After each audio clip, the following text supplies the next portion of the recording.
Hello everyone and welcome to my bold and the beautiful official channel. I hope everyone is having a wonderful day. Before we begin, please press the subscribe button and give this video a thumbs up. In a mind-blowing turn of events that nobody saw coming, The Bold and the Beautiful just delivered its most jaw-dropping storyline yet.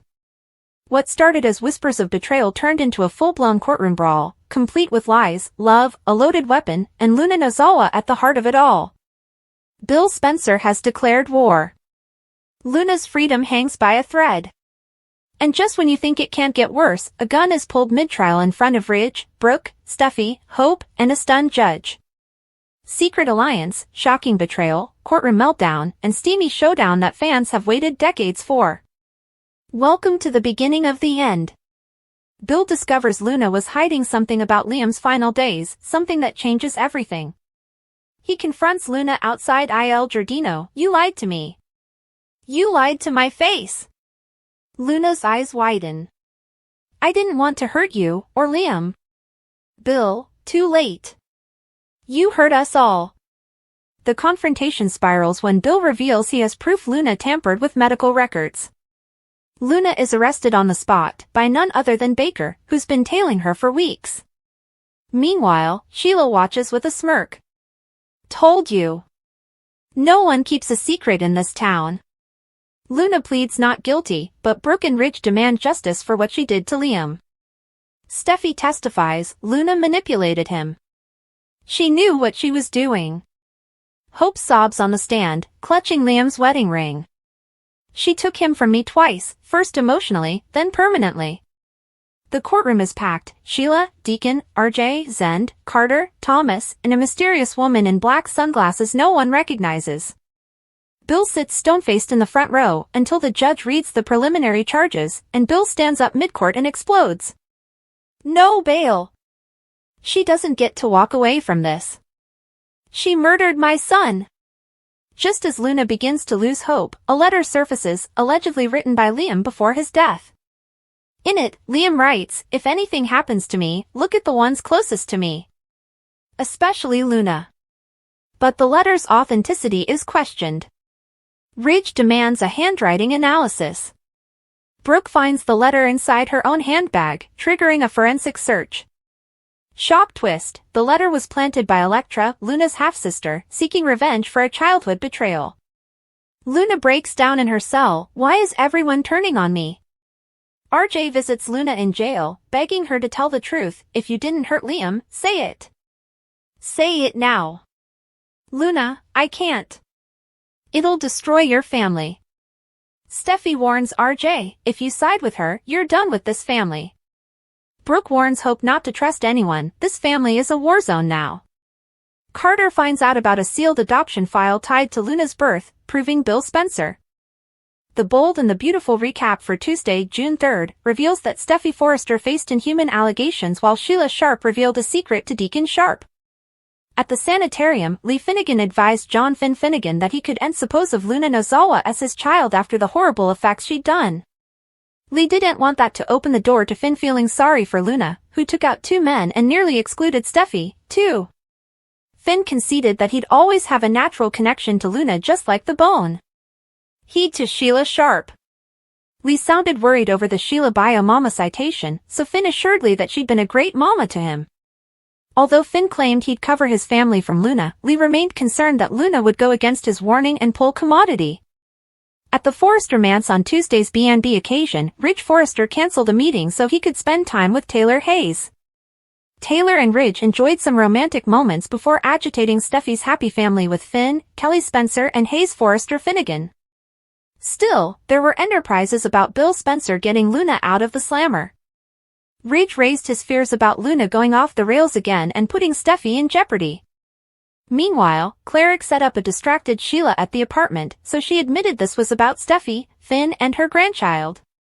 Cleric originally allowed Sheila meant Hayes, but Sheila clarified that she was talking about Luna rather. After Deacon went on a diatribe about Loony Luna, Sheila wished he wouldn't call her that. Deacon said if the cray-cray fits and grew uneasy as Sheila geared up for a concession. Sheila eventually revealed that she'd intimately been meeting with Luna and through Cleric for a circle. At the Precipice house, Luna gave Steffi an station and refocused out that she made sure Steffi was alone.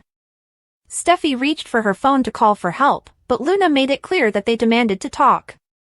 Luna blustered about Steffi keeping her from Finn since she felt he'd open his heart to her if Steffi would attack him for it. Steffi allowed. Luna was delusional and that she belonged in captivity. Still, Luna argued that she was still suffering and suggested being kept down from Finn was worse than a jail cell. As the facts got hot, Luna advised that she would let Steffi take down this chance to get to know her pater.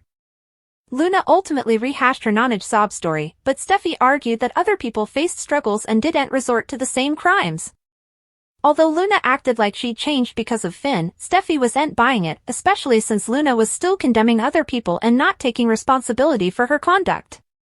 Luna indicted Steffi of being inhuman, so Steffi couldn't believe what she was hearing after all the horror Luna had unleashed. After Luna prayed Steffi not to keep her from Finn, she played down her earlier station and claimed she was into trouble. Luna argued that she was just hopeless and tried to move Steffi to let her have some father-son time. Steffi remained forcefully against the idea as Finn showed up and flipped out over Luna's presence. Finn asked about the kitties, but Steffi assured him that they thankfully weren't there. After Finn refocused out that Luna wasn't supposed to be at the Precipice house, she made another plea. Everyone differently had turned their reverse on Luna, so she prayed Finn not to let Steffi make him do the same. The bold and the beautiful spoilers say Luna will make some wild moves in the coming occurrences, so stick with us for updates on all the terrible news and panicked moments ahead. In a jaw-dropping, tear-stained, accusation-fueled, blood-pressure-spiking Tuesday episode of The Bold and the Beautiful on June 3, 2025, everything exploded at once. Fans were left gasping as Steffi Forrester faced accusations of being a heartless monster, Sheila Sharp dropped a mind-bending secret that sent Deacon spiraling, and Lee Finnegan waged war on Luna Nozawa from a hospital hallway. But if you think that was the craziest part, wait until you hear what Luna did next at the Cliff House. Buckle up, because this is the full 100,000-word deep dive breakdown of everything you need to know about the drama that detonated like a powder keg across LA. And trust us, this one changes everything. Part 1, The Cliff House Standoff, Luna vs. Steffi, a psychological thriller unfolds. Luna Nozawa showed up uninvited to the Cliff House like a storm brewing off the coast, and it wasn't long before thunder struck. The door barely shut behind her before she made it crystal clear, she wanted Finn, and she wasn't leaving without making her case. "You made sure I was alone," Steffi muttered warily, reaching for her phone. But Luna's eyes? Ice cold. Calculated. Unapologetic. "We need to talk," she insisted, and what followed felt more like a cross-examination than a heart-to-heart. Luna accused Steffi of standing between her and the father she never had. She spun a tale of suffering, trauma, and rejection, painting herself as the misunderstood daughter, the emotional orphan Finn didn't even know he had. But Steffi? She wasn't moved. "You belong in prison," she snapped, her voice laced with the venom of betrayal. Luna, however, wasn't backing down. She dared to call Steffi heartless. Yes, after the break-ins, assaults, and near-death experiences she orchestrated, she turned the tables. The exchange wasn't just verbal, it was psychological warfare. Luna begged for father-daughter time. Steffi reminded her she had nearly destroyed this family. Then came the ultimate twist, Finn walked in. Part 2, Finn's Dilemma, Father, Son, Doctor. And torn between two worlds. Just as Steffi prepared to drag Luna out by her designer boots, Finn burst in. His eyes scanned the room, then narrowed. "Where are the kids?" he demanded. Steffi assured him they were safe, but his gaze fell immediately to Luna, who now wore the face of a wounded child. Finn's body language screamed confusion, betrayal, and fear. How did Luna get in? What did she want now? But before he could unleash his anger, Luna dropped to her knees, literally, and begged. "Don't let Steffi make you give up on me," she whispered. "Everyone else has turned their backs. Don't you?" Finn stood frozen. Not just because of her words, but because of something deeper, he saw Sheila in her. And that terrified him. Part 3, Lee Finnegan's hospital meltdown, you can't think of her as your child. Back at the hospital, Lee Finnegan wasn't keeping her cool. Storming into Finn's office with her trademark intensity, she dropped the bombshell. You cannot think of Luna as your daughter. Not after what she's done. Her tone was ice. Her stance?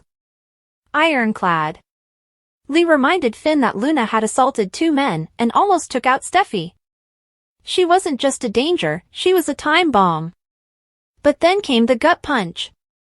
Finn, trying to rationalize, mentioned his biological link to Luna, and compared it to the link he has to Sheila. Lee's face crumbled.